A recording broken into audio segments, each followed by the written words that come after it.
Hello students, welcome to my channel. बच्चों, जैसे कि आप सभी को पता है, हमने क्लास 6 का chapter number 6 material around earth start किया हुआ है, जिसमें हम क्या क्या पढ़ चुके हैं। हम पढ़ चुके हैं ऑब्जर्विंग ऑब्जेक्ट अराउंड अर्थ, कि हमारे जो चारों तरफ जो भी ऑब्जेक्ट हैं उनको हम कैसे ऑब्जर्व करते हैं। ओके, ऑब्जर्व करके हम कैसे उनकी ग्रुपिंग कर सकते हैं, उसके बारे में हम डिस्कस कर चुके हैं।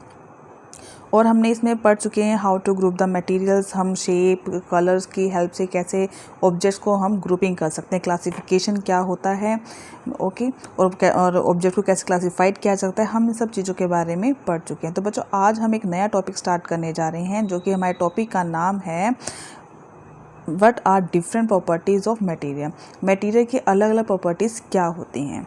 ओके, तो बच्चों, हम इसके अंदर क्या है कि जो मटेरियल्स सॉफ्ट होते हैं, सॉफ्ट हार्ड शाइन, कुछ मटेरियल शाइन करते हैं, कुछ शाइन नहीं करते हैं, तो उनके बारे में डिस्कस करेंगे। तो जो हमारे पास फर्स्ट प्रॉपर्टी है वो हमारे पास है observe and identify appearance of material. मतलब कोई भी मटेरियल है उसको हमको ऑब्जर्व करना है और ये आइडेंटिफाई, उसके अपीयरेंस को आइडेंटिफाई करना है। मतलब कि हमको ये बताना है कि वो डल है, रफ है, वो ऑब्जेक्ट कैसा, मतलब कि शाइन कर रहा है या शाइन नहीं कर रहा है। तो बच्चों, ध्यान से सुनना है, इसमें क्या लिखा हुआ है कि materials often look different from each other. हमने जितने भी मटीरियल्स देखे, would, paper, cloth, rubber, pencil, सभी एक दूसरे से अलग दिखाई देते हैं। Okay, freshly cut would which is unpolished. आप कोई भी वुड है, कोई लकड़ी को हम काटते हैं जो ये अनपॉलिश है, हैज़ अ डिस्टिंक्ट एक्सपीरियंस, उसके अलग अलग प्रकार की वो दिखाई देता है। Okay, quite different from that of the iron. लेकिन वुड और आयरन दोनों ही एक दूसरे बिल्कुल अलग दिखाई देते हैं। Similarly iron look different from the copper and aluminium. अगर हम आयरन को देखें, आयरन का कंपेयर करें हम कॉपर, एल्युमिनियम किसी और मेटल के साथ, ठीक है, तो वो बिल्कुल डिफरेंट दिखाई देगा। Okay, and however there might be some similarities, लेकिन कुछ ना कुछ सिमिलैरिटीज़ होती हैं किसमें, iron, copper, aluminium, that make them different from the wood, जो कि इन सबको वुड से अलग बनाता है। ठीक है, आगे let us do a sorting challenge. अब हम एक चैलेंज लेते हैं, ठीक है, जिसमें हम क्या करेंगे, कुछ सामान को हम इकट्ठा करते हैं। Collect some pieces of paper, हमने कुछ पेपर लिया, ठीक है, cardboard, wood, chalk, copper wire, aluminium foil and other any article made up of brass. कोई भी आर्टिकल ले सकते हैं जो कि ब्रास, ब्रॉन्ज और स्टील का बना हो। Okay, and take a look at the piece of your collected. ठीक है, यू हैव कलेक्टेड, जो भी आपने कलेक्ट किया उन सबको आपने क्या करना है, एक बार देख लेना है। Do any these material shine. अब आपको ये देखना है कि इनमें कौन सा मटेरियल है जो शाइन करता है when light falls on that, जब उन पर हम लाइट्स को फॉल करते हैं। Observe their texture whether rough और स्मूथ, और आपको टच करके बताना है कि जो उनका टेक्सचर है वो रफ है या फिर वो स्मूथ है। मतलब थोड़ा सा रफ का मतलब आप समझ गए होंगे, स्मूथ मतलब थोड़ा सा चिकना सा। एंड कलर देखना है उसका, and other noticeable features, and record your observation. सब कुछ नोट कर लेना। आपने जितने भी आपको ऊपर मटेरियल्स दिए गए हैं, आपको उसको क्या करना है, कलेक्ट करना है, पेपर, कार्डबोर्ड और कुछ मेटल्स दे रखे हैं, और उसको ऑब्जर्व करना है। ऑब्जर्व में कलर को नोटिस करना है, उसके फीचर्स को नोटिस करना है, उसका सरफेस को कि वो रफ है या स्मूथ है, और उसको रिकॉर्ड करना है किसी भी नोटबुक के अंदर। Okay, and group the collected piece based on their appearance. और जो भी आपको समझ में आ रहा है उनके अपीयरेंस के बेस पर आपने क्या करना है, उनकी ग्रुपिंग कर देनी है। जैसे कि सपोज मान लीजिए कोई भी ऑब्जेक्ट रफ है, ठीक है, तो रफ में बता देना है आपको कौन कौन से ऑब्जेक्ट आपके रफ में जा रहे हैं, और जो स्मूथ ऑब्जेक्ट है तो आपको बता देना है कौन कौन से ऑब्जेक्ट आपके स्मूथ में जा रहे हैं। ऐसे ग्रुपिंग कर सकते हैं। So materials that typically have shiny surface. अब ध्यान में रखना है, ऐसे मटीरियल जिनका सरफेस कैसा होता है, शाइनी, चमकदार।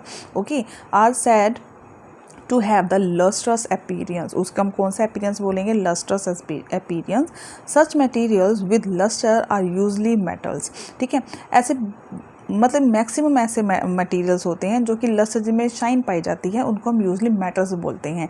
जैसे एग्जांपल ऑफ मेटल्स, जैसे कौन कौन से एग्जांपल आ सकते हैं, आयरन आ सकता है, कॉपर आ सकता है, जिंक, एल्युमिनियम, गोल्ड। आपने देखा होगा, ये सिल्वर भी है, देखा होगा ये कितने शाइन करते हैं। तो इसका मतलब हम क्या बोलेंगे, फर्स्टली तो हम ये कह सकते हैं कि जो मेटल हैं जो शाइन कर रहे हैं, ठीक है, they have lustrous appearance. However, some metals may lose their luster and start to look dull और non lustrous due to the effect of air and moisture on them. आपने देखा होगा कि जब हम गोल्ड की चीज़ या कोई भी मेटल को बहुत ज़्यादा यूज़ कर लेते हैं तो उनका सरफेस थोड़ा शाइनी सरफेस जो होता है थोड़ा सा डल होना स्टार्ट हो जाता है। और आपने देखा होगा, और वो डल क्यों होता है, रीज़न क्या है कि वो एयर के कॉन्टैक्ट में ज़्यादा आना स्टार्ट हो जाते हैं। As a result we often notice the lustre only their freshly cut surface. तो कहने का मतलब क्या है कि जो कोई भी ऑब्जेक्ट है उसकी जो ब्राइटनेस है वो कब होती है, जब वो फ्रेशी, मतलब जब वो ऑब्जेक्ट बिल्कुल फ्रेश होता है। जैसे घर में यूटेंसिल्स लेके आते हैं स्टील के, जो नए बर्तन होते हैं कितने ज़्यादा चमक रहे होते हैं, देखा होगा आपने। लेकिन थोड़े दिनों बाद, कुछ महीने बाद उनकी वो थोड़े से डल हो जाते हैं। क्यों? क्योंकि उनकी शाइन थोड़ी ख़त्म हो जाती है, तो वो नॉन लस्टर्स में आ जाएंगे।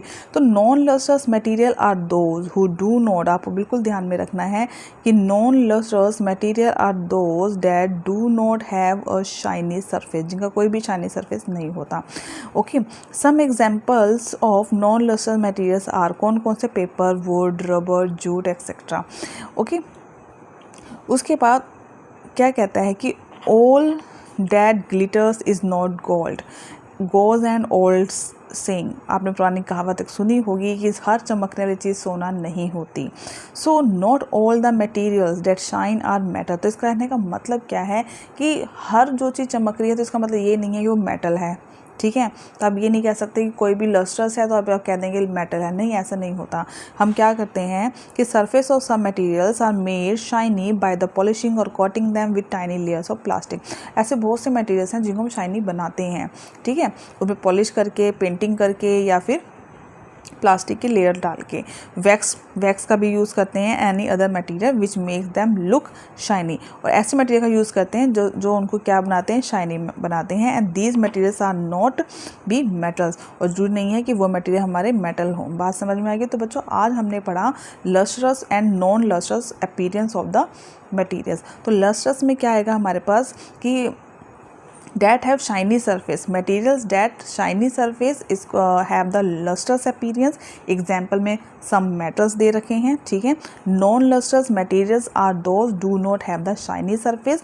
और एग्जाम्पल में हमारे पास क्या क्या आ जाएगा, हमारे पास आ जाएगा wood, rubber, jute, paper etcetera. तो बच्चों I think so now you can compare what are the lustrous and non lustrous appearance of the material.